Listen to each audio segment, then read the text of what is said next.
Wow.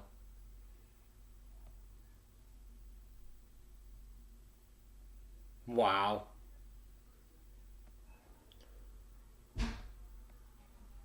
Never in my 18 years of living did I think I would experience the magic that is of soldier robotic AI puppy dogs and the wonderful world of NCIS. Oh yeah, that happens in this. Oh my motherfucking god. Oh boy. Denozo and David are fuck. Not really. So, Tony and Ziva, Season 1, Episode 8. Fire Sale is the title of this episode. Fire Sale. I'm interested to see. So we got 2 episodes left. We got next week, and then we got the week after that. I might actually be able to do my review for next week on Friday next week. Maybe. We'll see. We'll see what happens. I'm gonna try and aim for Friday. Hopefully. I'm gonna try and aim for Friday for my review for episode 9 next week. Otherwise, look at the normal Saturday, Sunday route. So, but yeah, this was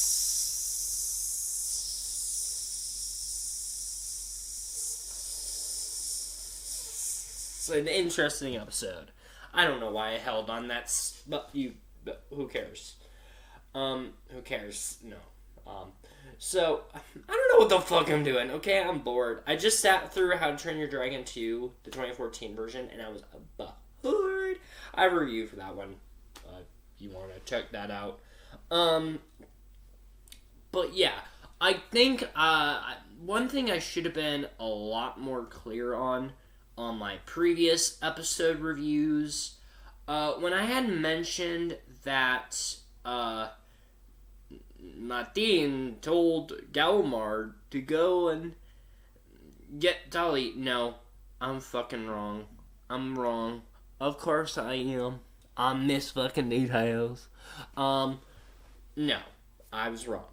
Jonah then realized that Martine didn't want to hire Galmar to attack Tully. So Jonah hired Galmar to attack Tully.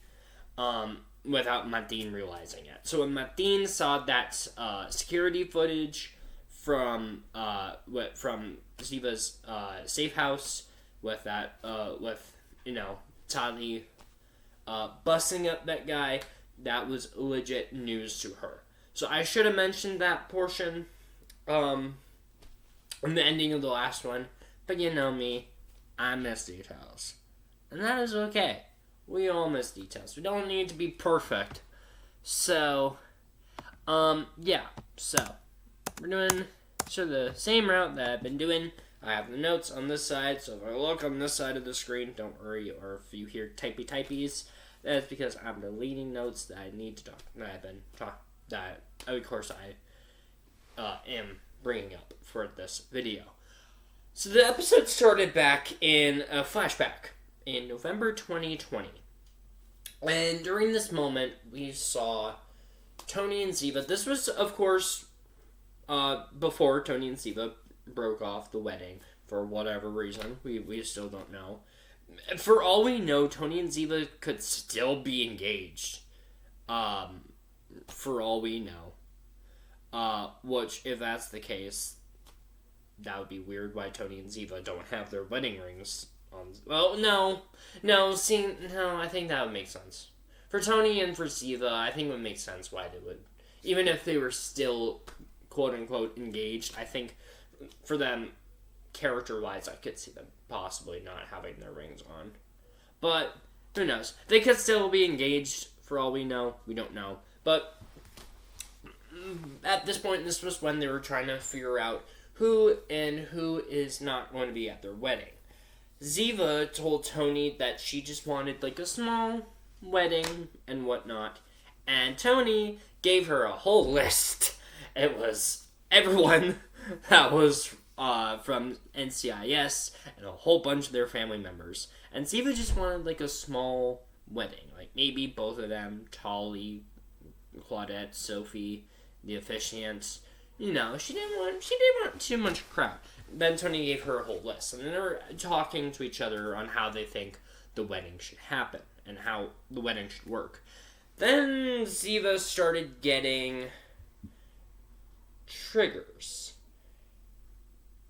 And it was as though she couldn't escape out of her own body. We're going to bring this portion back. This portion doesn't really do much for this episode, but knowing how this series goes, they're probably going to bring this back for episode 9.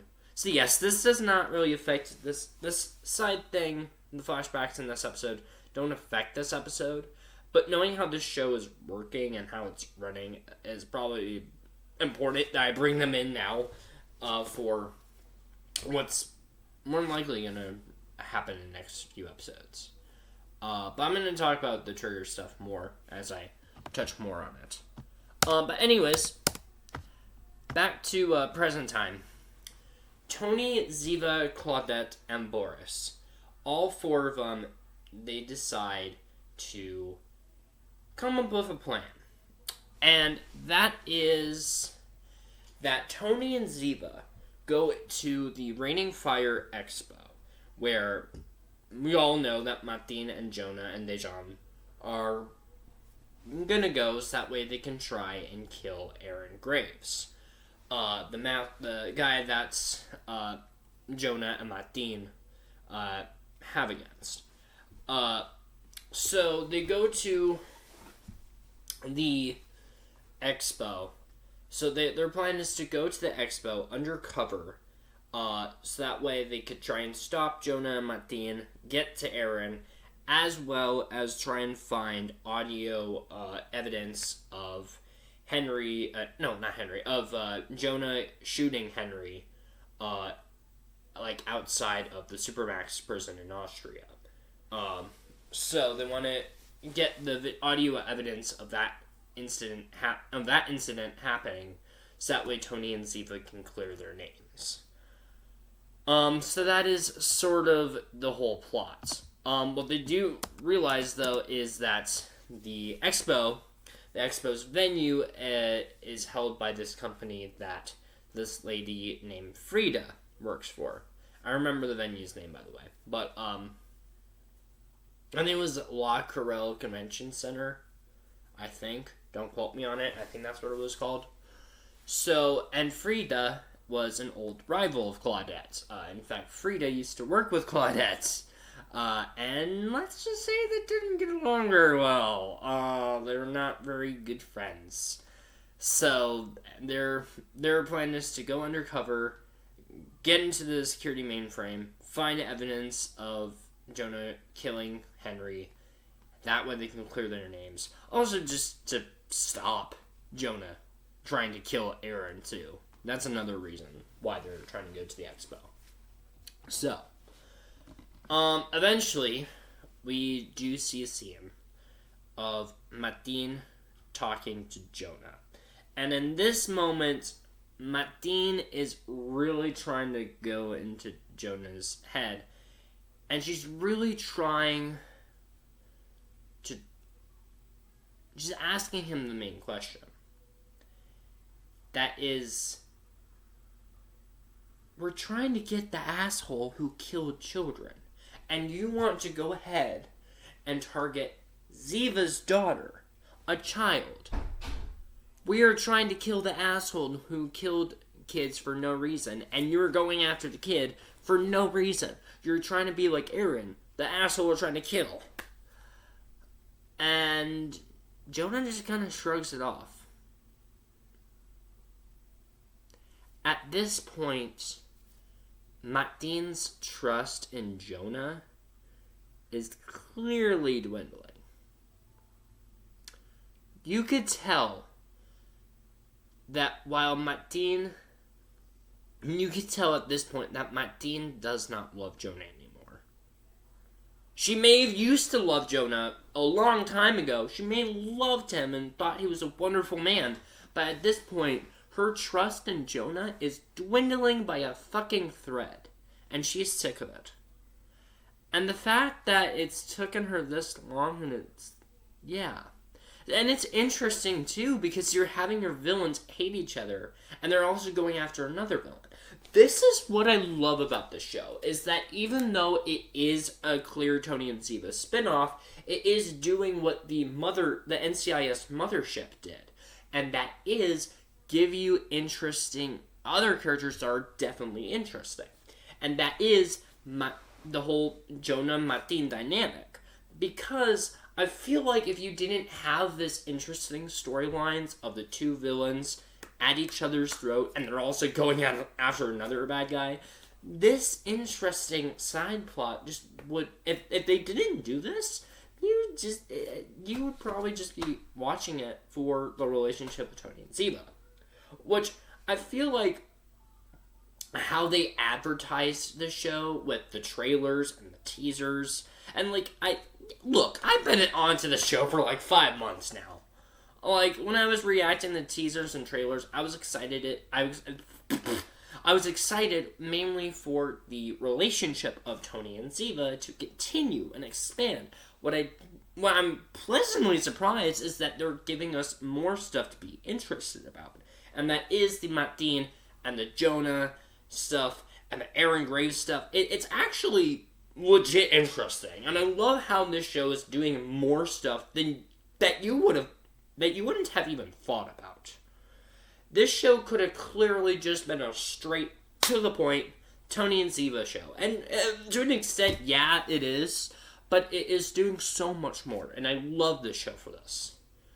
Sorry, that's a whole Jonah and that's a whole thank you to the Jonah and Martine storyline tangent. But I know, I wasn't expecting this show to do more than just be a simple, straight Tony and Ziva relationship update, you know? That's what I love about the show. So, and anyways, we're going to talk more about Martine and Jonah later on, but I had to get that out of the way. I had to get that out of my fucking system. So yeah,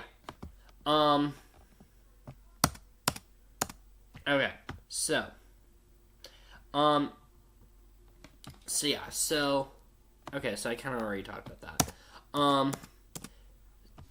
That too. Wow, I have to delete so many notes. Hold on a second. Okay, good. So, eventually, Jonah does... So, eventually we get to the expo. Tony, Ziva, Claudette, and Boris, all of them go to the expo. Martine, Jonah, and Dejan all enter the expo. And, of course, because he is the presenter of the Raining Fire Expo, the asshole himself, Aaron Graves, is there. So, Aaron Graves is there. Jonah then talks to Aaron for a little bit, and you can tell Jonah is really trying to get on Aaron's good side. Jonah knows Aaron is a threat. He knows he's a person he needs to get out the fucking way. But he's also trying to be smart. He's trying to use his tactics, so he's trying to get on his good side. If you know the motto, keep your friends close, bring your enemies closer. That's what Jonah is trying to do with his tactics. And so he just talks to him, and yeah. So eventually, Claudette and Boris figure out a plan to get into the security doors that are currently being guarded by the security guards. So, Claudette decides, fine, fuck it. I'll talk to Frida, even though I don't want to. Because Claudette and Frida weren't really good allies. They did not get along very well. So, here's the thing about Frida. I like the character of Frida. I love the dynamic between her and Claudette. I wish they used her more. I feel like Frida was underused in this episode.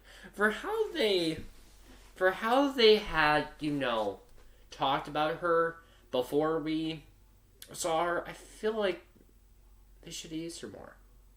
Am I the only one who feels that? Come on, I feel like she should have been used in this episode more. Maybe this is me. Anyways, so Claudette decides, fine, I'll go talk to her. And how they decide to do that, and the reason why is because Claudette wants to successfully clone the key pass that Frida has, because Frida, of course, works at the expo. So they have to talk to each other, which gets very awkward, very goddamn quick. And eventually, they do successfully clone it. Yeah, and then there's another fact, I guess, didn't really matter too much. The security guards and the expo security, the soldiers, there are also, of course, soldiers that are at the expo. I don't know if they specificized if the soldiers worked for Graves. I think they did. Maybe? I don't know. There's soldiers there. And, of course, the security guards at the expo. But apparently, soldiers and security guards do not get along. What do you know? So, yeah, there's that. Okay. So, Ziva and Boris eventually then go to the security panel with the key card that Claudette and Boris, cloned when they were talking to Frida. But here's the thing. What they don't realize is that Martine and Dejan are on their tail. And they are behind them. And Martine did kill one of the security guards at the expo. So that wonderful thing happened. So they have to really reevaluate their plan. Eventually, eventually the gang plans that Tony and Claudette will plan a distraction on the expo. And Ziva and Dejan will deal with, Martine. Oh, no. Ziva and Boris will deal with Martine and Dejan at the security room. Sorry, I mixed Dejan and Boris for a second. I don't know what the hell. So eventually they deal with Martine and Dejan at the expo, and Tony and Claudette frame a soldier for giving people backstage passes. Even though Claudette and Boris were the ones that cloned the pass from Frida. So, yeah. So, when the expo does start, Claudette does distract Frida, and they both talk to each other. And while doing this, Tony does find the audio evidence back outside when they were at the Supermax prison in Austria. And he finds the audio evidence of when Jonah shot and killed Henry. And this causes Tony to remember a flashback back in 2020. This was after Tony and Ziva had that conversation about wedding planning. And this was when Tony and Henry were having a dinner. Initially at this point, Tony was going to have Henry as his best man. Henry was going to be the best man at the wedding. But all that changed when, all this changed when Henry died. Wow, my words don't want a word. Of course all this changed when Henry died, but all this changed when Ziva didn't want a big wedding. She just wanted a small wedding, like maybe just them and Tully and the officiant and whatnot. And Henry dropped just a hint, just a tiny hint, a little idea. And he said, maybe you two just aren't ready to marry.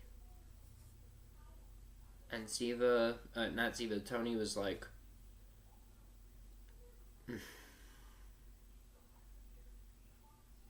well, and he just went back to eating his dinner. Henry does eventually get disappointed that he can't be the best man, but he understands. He knows what Ziva's been through. Having to fake her death for like 5-6 years. Not seeing her daughter in 5-6 years. Having not seen Tony in like 11-12 years. So for him, it's just kind of like, well, at this point, there's nothing I can do but just accept it and understand it.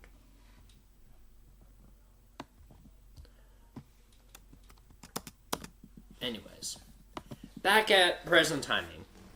The expo then starts, and Aaron Graves presents a new weapon at the expo, and presents, what do you know, AI computer robot puppy dogs. What the fuck? What the fuckity fuck? I'm sorry, if you were to tell me that I would be able to see AI robot puppies in an NCIS show, I think you'd be higher than a fucking kite. There's no way I was expecting this. I saw this, I'm like, am I watching an NCIS spinoff or a Fast and Furious spinoff? Because what the fuck? So, Aaron Graves presents his new AI robot-enhanced puppy dog weapons, called the GNR 48313. Sorry if I just gave you dyslexia for a moment. So the robots are called GNR 48313. And he then reveals his prototype. And the prototype is named Gunner. So what the GNR 48313 does is that it's essentially like a transformer almost. So it has everybody's name in its own database. Even if the GNR 48313, even if the GNR 48313, I'm just gonna call it a puppy, okay? I don't care if it's called a GNR fuckity fuck. I'm calling it a puppy, okay? I'm calling it a puppy. Even if the puppy does not know who the person is, it has the name in its database. It knows everybody's names in its database.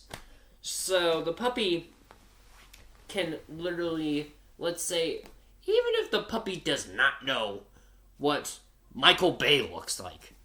At this point, this episode turned into a Michael Bay movie, so I throw that in. Even if he doesn't know who Michael Bay is, he knows it because of... Even if he's never seen Michael Bay before, he knows it because it's easily detectable.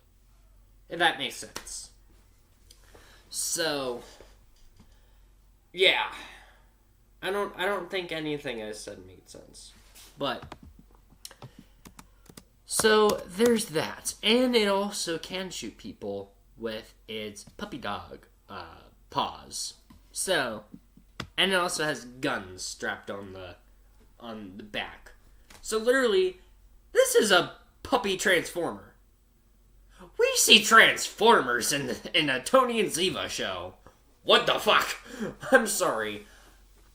I know I don't do my cheers thing until the ending of these videos, but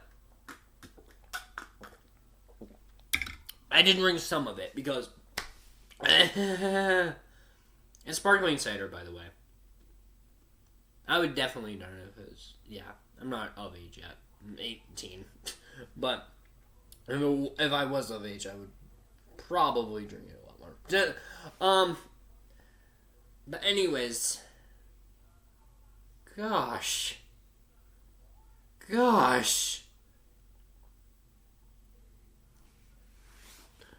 Wow! So, eventually, Ziva and Boris catch Dejan, trying to hack into the mainframe at the security panel at the expo. And he does so while using the 9.4 chip. I think it's been a while since I mentioned 9.4 in these videos. The 9.4 chip that can illegally transfer funds and can illegally hack into systems. Yeah, it's essentially the MacGuffin of this show. It just hasn't been brought up since, episode 6, I think. I don't know. I don't remember when the last time it was mentioned. So he uses the 9.4 chip to hack into the mainframe in the security panel at the expo. And while doing this, we see one of the things I love whenever I see anything with Tony and Ziva, or especially with Ziva, and that is Ziva and Martine have a badass fight. Now, I remember seeing a bit of clips from this fight in the teasers and in the trailers when this was announced, and I was, of course, excited for it. And, of course, they don't disappoint. The fight scene is honestly one of the best parts of this episode. I loved that fight scene. I loved how well Cote de Pablo and Nassima Benchicou choreographed that.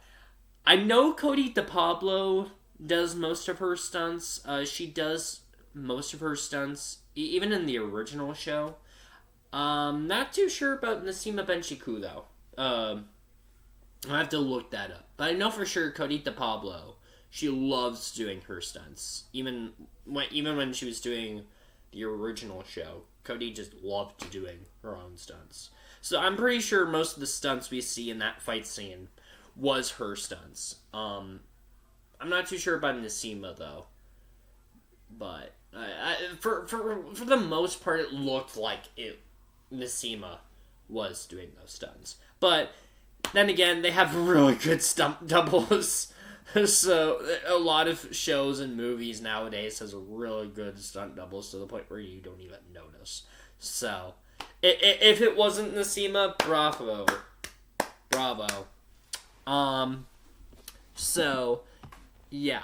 After the fight sequence, Ziva then just I don't remember if it was Ziva or Boris, but one of the two told Martine to do whatever the hell you want to do, but do not let Jonah take 9.4.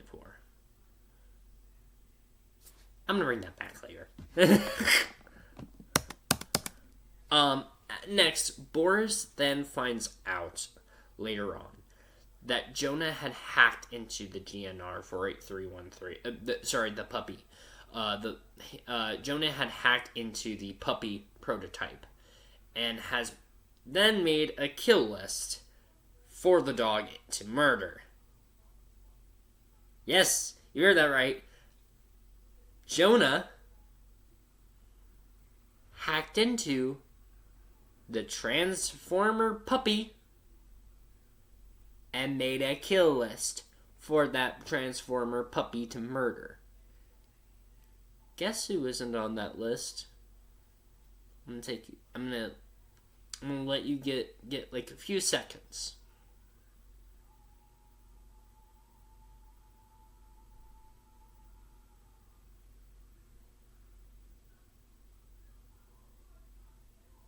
Have you guessed? Graves is not on that list. Yep, Aaron Graves, the one person that, Jonah wants to kill, is not on that list. Who does he want to murder? Tony and Ziva. At this point, here's my thing. This is probably just me. What does he want to do with Tony and Ziva? What does he even want to do with them? It's not like they even matter in his plan.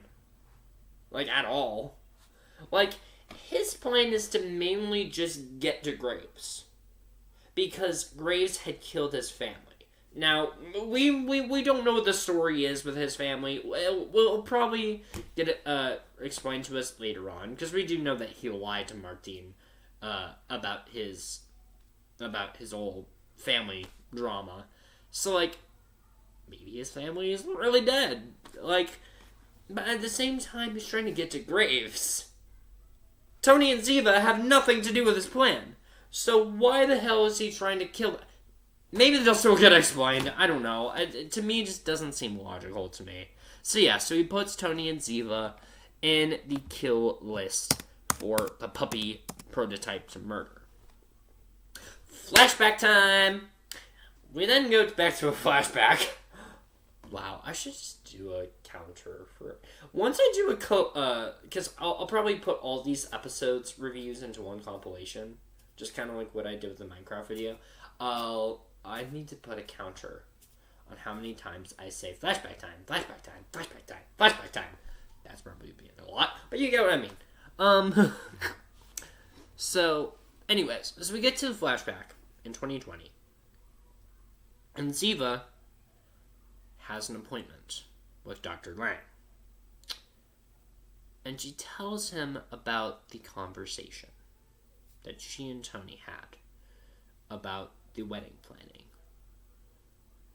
And how she felt as though she couldn't escape out of her body. And he said, your body may not know how it feels to be able to handle all this. She was like, handle all this what? Dr. Lang says stress. You have been on the run, hunted. You've been from hunter to hunted for many years. You faked your death for 5-6 years. But panic still lives in your body. Even after these years of returning to Tony and returning to Tali.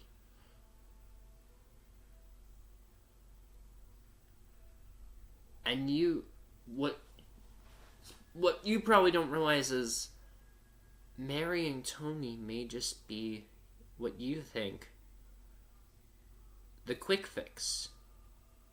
Maybe you think marrying Tony is gonna fix all the problems.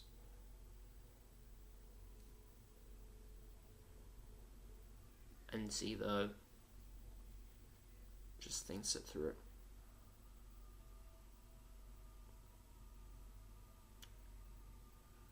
Ziva has gone through so much shit.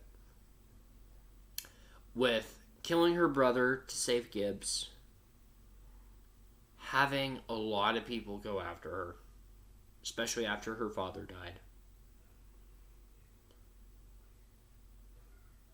And she's trying to feel safe. But a lot of feelings are trapped inside her. And she doesn't know what to do. It's tough for her. And she just wants to figure out a way to go back to feeling safe. Even if that is just marrying Tony and being with Tali. It's kind of become difficult for her. Anyways. Back to present time. Wow. That should be... Should I put that in the counter? Back to present time? Maybe. I don't know. Back to present time. Back to the expo. The GNR 48313, or the puppy prototype, then glitches and shoots everywhere. Just goes pow, pow, pow, pow, pow, pow, pow, pow, pow, all over the expo.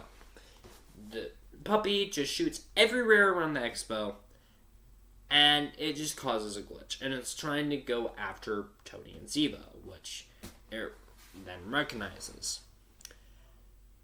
But then Aaron Graves decides to turn on the Faraday barrier that he has in his expo. I have no idea why the hell he has a Faraday barrier in his expo, but this billionaire asshole does. This snobbish bastard does. Gosh. So when he turns on the Faraday barrier on, a lot of technology gets fucked. And what I mean by that is that all the evidence that Tony had on the iPad about Henry shooting, the audio evidence of Jonah killing Henry, all that gets wiped off. So all their evidence that they had to clear their names, erased. So now they have to figure out what is the next step to do. Jonah then goes to Aaron and tells him to go with him, and promises that he is gonna be safe. What we realize is that Jonah wasn't trying to kill Aaron at the expo for a reason. He was trying to get Aaron to turn off his EMP, his Faraday barrier, so that way he could get close to him. Again, as I said, keep your friends close and keep your enemies closer. He's trying to get Aaron closer to him. Get to him. He's trying to get him, so that way he can defeat him. That was his whole mission at the expo, all along. Martine then goes to Jonah and tells him that he needs to stop. He needs to stop everything that he is trying to do, because what he's doing, it's hurting not only her, but it's hurting her plan of what she's trying to do. But Jonah says no. And while doing that, Jonah sneakily gets 9.4 out of her pocket without her knowing. Even though, I don't remember who, even though Lord Boris told her not to have Jonah get 9.4. And now that Jonah has 9.4, the unthinkable can happen. After all this, Martine then does the unthinkable. Martine talks to Dejan. And Dejan said, he betrayed you, didn't he? Martine goes, yes. Now at this point, I can't trust any. At this point, there's no one else I can trust. Bang!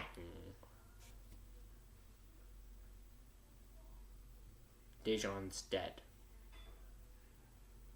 She shoots him in the head. And that's the end of the episode! Wow! Oh. So we have 2 episodes left of this season. We got 2 episodes left. Gosh, this show just keeps you entertained. It keeps you on your toes. You don't know what's gonna happen. And I'm curious too, because I will say this. If this show if they decide we're just gonna do 1 season, so far how this show's going, I wouldn't mind this just being a miniseries. If they said it's just gonna be a single season, I wouldn't mind this being a miniseries, because I think they are really trying to wrap everything up in this season. And I would like it. I wouldn't mind it if it was a miniseries. Because, and it, like, what I like about the show, too, so far, is that Tony and Ziva, yes, this show is kind of an update on their relationship, but it is mostly just it's an update on the relationship, plus it gives you an interesting story, and it gives you additional interesting characters. You know? When the show started, I legit thought I wasn't gonna get into Boris or Frugy or Claudette or Sophie. And look here I am. I didn't even think I was gonna into Jonah or Martine or Aaron Grace. But at this point, the show is just so good at keeping you on your toes. You don't know what's gonna happen next, and I love this about the show. It's so good at keeping you on your toes. You don't know what's gonna happen, and at this point, I'm interested in how they're gonna wrap up this season because there's so much stuff going on. There's so much ground and level to this. But yeah, if this ends after this season, so far how it's ending and how it's being wrapped up, I wouldn't mind it being a miniseries. I really wouldn't. And even if they do decide to go and announce that a season 2 is happening, again, I would love it. I would love either way. I wouldn't mind if this is just one season or if we get a season 2, because if we do get a season 2, then of course we get to see more Tony and Ziva, but we also get to see more of Claudette and Sophie and Frugy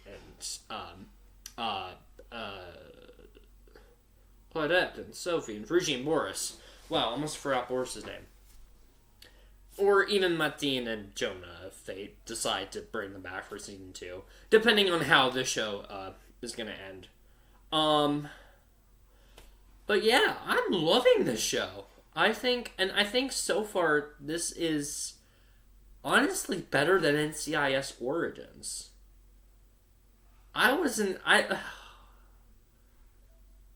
Wow. It took guts and balls to say it's better than NCIS Origins, but it really is. The writing is fantastic. But then again, the writing in NCIS is so spectacular too. So I'm not really that surprised. But yeah, so that was Season 1, Episode 8, Fire Sale. I liked this episode. And it also didn't help that this... it also didn't help.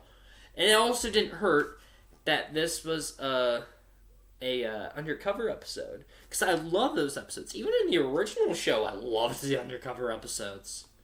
So yeah, I love this episode. And we got 2 episodes left. So...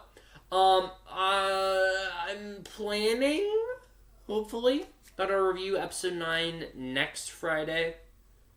Hopefully. If my schedule allows it. I think I should be okay. So you'll probably get a Friday episode instead of a Saturday or Sunday. A lot of stuff got cleared away. Got cleared for that day. So hopefully you'll be getting it. I'm trying to hopefully get it before 1-ish. So, roughly around that time. So that'll happen. So I'll review episode 9 next week. I'll review episode 10 the week after. And then a week after that, I'm gonna do my first time binge video on season 1. That video is just gonna be a wrap-up thoughts on the entire season as a whole. And on that video, I'm not really gonna plan on talking about spoilers. So I'm planning an episode 9 review, episode 10 review, and then the wrap up thoughts for season 1 video. That's what I have to hopefully wrap up everything on my Tony and Ziva reviews. So hopefully that gets. Hopefully you know what my plans are. So yeah, season 1, episode 8, Fire Sale. I liked this episode. Can't really, argue or, yeah. I can't really say anything bad about this episode because it really wasn't that terrible. Yeah. Anyways, on to the ZIVA-ISM of the review. I got the ZIVA-ISMs right on the hall. So let's see here.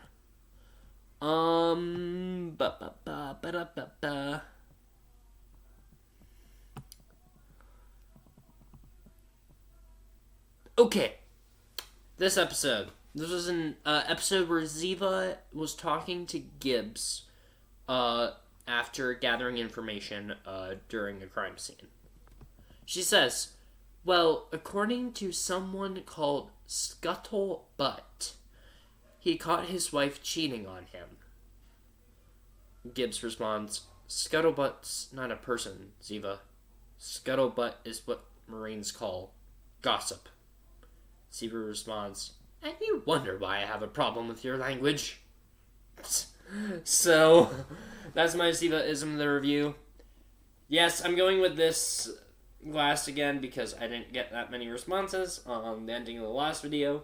I don't know if I should go with this one or stick to my original one again. So I'm going with this one again. So, especially when it comes to especially for Tony and Ziva, I fuck up this line so many times.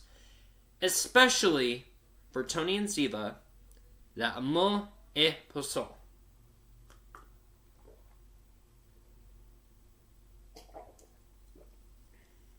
Oh. Gosh, that's a lot taken. Okay. It's not going to taste bad. It's just a lot taken. Anyways. See ya.